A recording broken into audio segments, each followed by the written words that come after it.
Hey guys, in this video, we're going to go over whether or not you can actually balance lifting and then running. We're also going to talk about why the big shift is happening around women going into their running girl era. And then we'll even go into detail about whether or not you should shift your focus to running and going over the details of what it would be beneficial for and just the signs that you are ready to make this shift. So the first thing is let's talk about your goal, because in order to do the thing that you want to do or you want to get the results out of whatever you choose to do, there needs to be a why behind it. So whether you are somebody who is running and wants to shift into lifting weights, or you're somebody who is lifting weights and wants to shift into more running focus, here are the 3 questions you should ask yourself. Are you trying to train for a specific event like a half marathon or even a full marathon? Are you trying to get stronger and build muscle? And are you looking to improve your overall fitness level, or do you want to feel good in your skin? So the first question is pretty obvious. If you want to start training for a half marathon or a full marathon,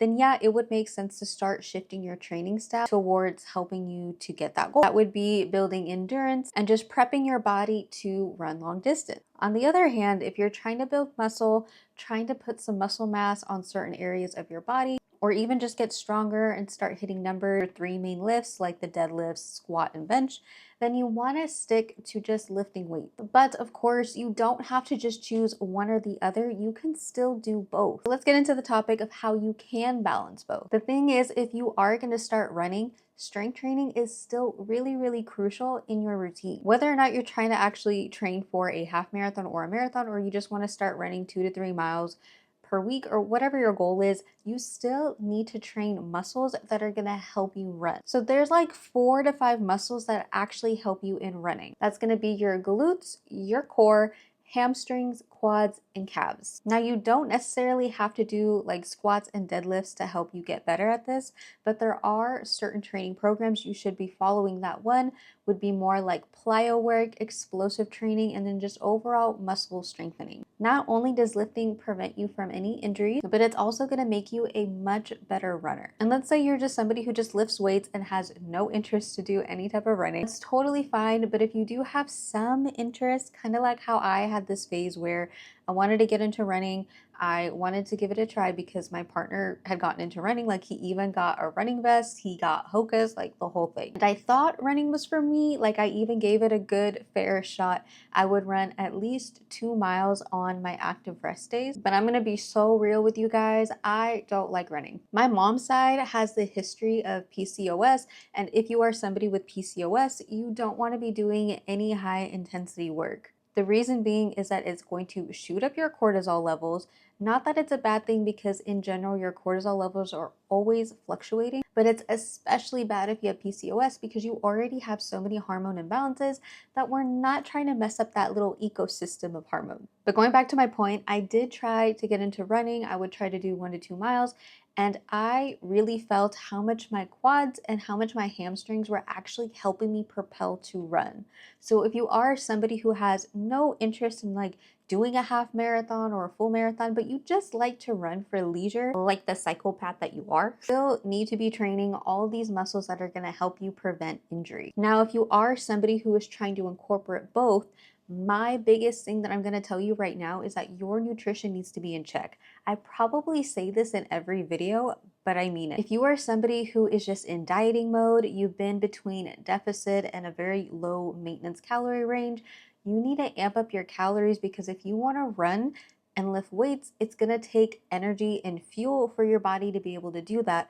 And the only way your body can do that is if you are eating. If you are somebody who is terrified of the scale going up and you're terrified to gain weight, then you're going to have a really hard time trying to balance both, because that is the first hurdle you should even work on before you get into any true goal. Trust me, it's not like it's going to be an overnight thing. It's going to take some time to get to that point, but start practicing whatever it is you have to do to get there. Because I guarantee if you're not eating enough and you're trying to run and you're trying to lift weights at the same time, you are going to burn out and crash really, really hard.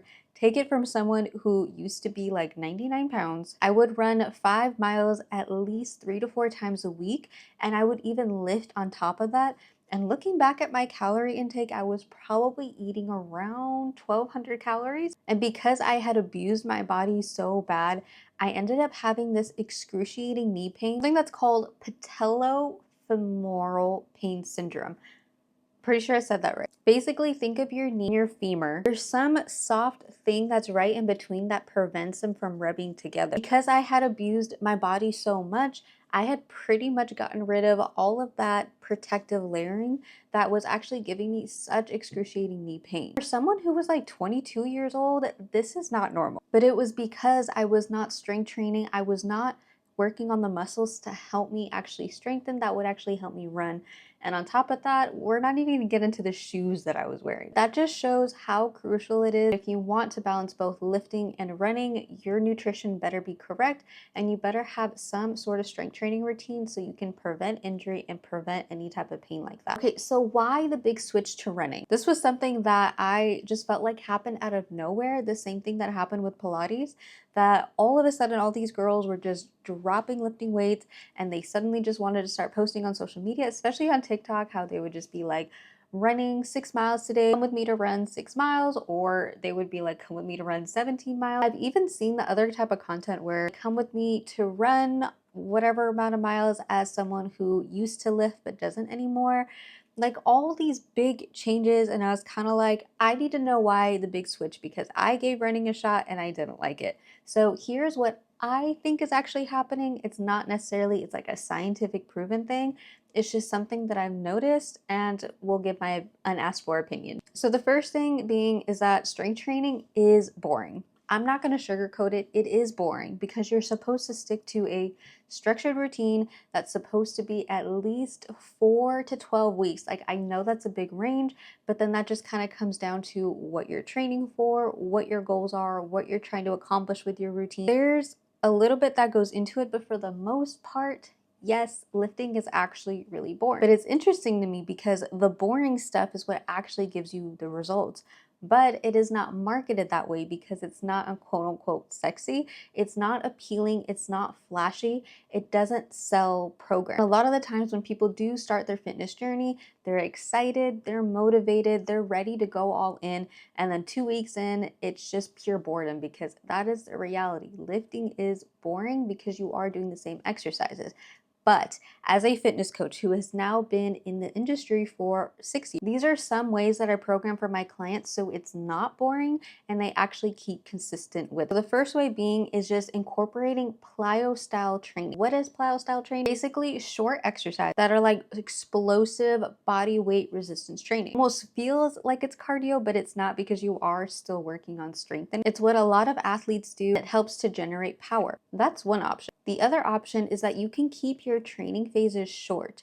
Now, I personally don't like doing 4 weeks, but if you are somebody who gets really bored of the routine, you can switch up the exercises you do every 4 weeks. Now, personally, because I don't like this, what I'll do is every 4 weeks, I'll take out one exercise and replace it with something else. So for me, I don't like hip thrusts. It's like my least favorite glute exercise. One just being that you're just working it in the shortened position, so it doesn't actually work to grow your glutes necessarily, because if you want to grow a muscle, you want to be in the lengthened position for that. But it's also just the setup for me is something that I'm not a fan of. I feel like I end up spending more time in the gym just setting up and then re-racking my weights, when I could just be doing something different. And in general, I think doing glute days is just my least favorite day. I love working legs, but I don't like working glutes. But in order to keep at least one shortened position of an exercise to work that muscle, I'll switch back and forth between cable donkey kicks. I'll do like the adductor machine. I'll do the glute hyperextension. Those exercises I have to circle out every 4 weeks because I will get bored and I will just end up not wanting to do it. But my main big lifts like squatting or RDLs, I keep those in because it does give me incredible results. It's just one of my favorite exercises that I like to work towards to get stronger at. That's something of my personal take on that. So if you are somebody who gets bored, then either A, switch out your routine every 4 weeks, or B, you can just switch out 1 or 2 exercises every 4 weeks and keep your main bigger lifts. Another reason why I feel like women are switching from lifting weights to running is because of the belief that you can lose fat quicker. Don't get me wrong, when you do run, you are burning calories. But in order to be losing fat, you need to be in a calorie deficit. Now, I've made some videos in the past where I talk about how to find your deficit calories, what a deficit is, so feel free to run through those. But a quick little recap, a calorie deficit is when you're eating less calories than you expend. Now, running, because you are burning calories, it could potentially help you stay in a deficit, but in the long run, that's not what ends up happening. Running actually increases your appetite because you find that you're actually starving. It requires so much energy for your body to be able to get you through your runs, and then the recovery process, it's gonna feel like your body is just beat up. And the only way to recover is if you are eating food. Now that's really hard to do if you're in a calorie deficit, running 3 to 6 miles a week on top of lifting 4 to 5 times a week. Like, that is a lot on your body. So if you're thinking of switching to running because you think it's gonna help you lean out faster or help you get that toned look, trust me, it's not gonna happen. It could help you happen in the beginning. No, it won't happen unless you're eating in a calorie deficit, but there are much more sustainable ways that I would recommend you take the path towards if you want to lose fat. The next reason I believe women just find it more accessible. When it comes to running, you can literally do it anywhere, anytime. And if you are somebody who is like a mother or you're a student in college, it's probably a lot easier to just put on your running shoes, go out for a run than it is to drive to your nearest gym, warm up, work out, and then even run after it. Like, I get it when it comes to that point. But that's why I would recommend then having a balance of doing both, whether it being strength training 2 times a week and then running another 2 times a week. Not being on the same day though, because you want your body to recover. And then the last reason I just think is the social aspect when it comes to running. There are so many running clubs around my area that I completely understand why people switch, because when you're lifting, it's really hard to coordinate your schedules with other people because somebody who works a 9 to 5 could have a completely different schedule and work like 11 to 7 type of schedule. So it's really hard to find people who are in your area with a similar schedule who can go to the gym with you at the same time to make that happen every day. And a lot of the times I know we just want like an accountability partner, and it's a lot easier to find that when you run. Like I said, there are so many running clubs that I get it. I even fell for it. I was even a part of one, and honestly, it was kind of fun. I did feel discouraged being one of the last people, but they never made me feel that way.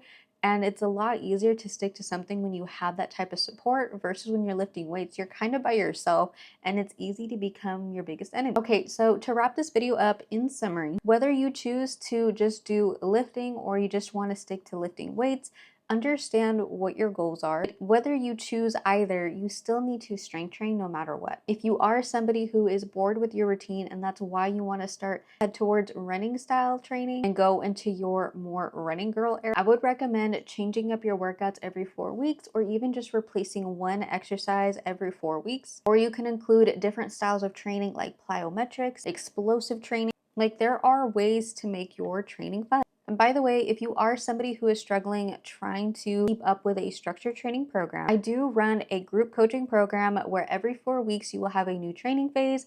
You'll have access to a community where you get to connect with other women and just cheer you on every time. You can ask questions, get form feedback, and then every week we also have a live Q&A where you can ask questions, get support, feedback, whatever you need. You also get personalized macros that are tailored to your goals. If you want to be a part of that community, I do offer free calls just so we can chat about it and just make sure that it's aligned with everything that you're looking for. I'll leave the link for that in the description. Just remember that you don't necessarily have to choose one or the other. You can still have both. So hopefully you found this video helpful, and if you did, I would so appreciate it if you like and subscribe if you aren't already, and I will see you next time.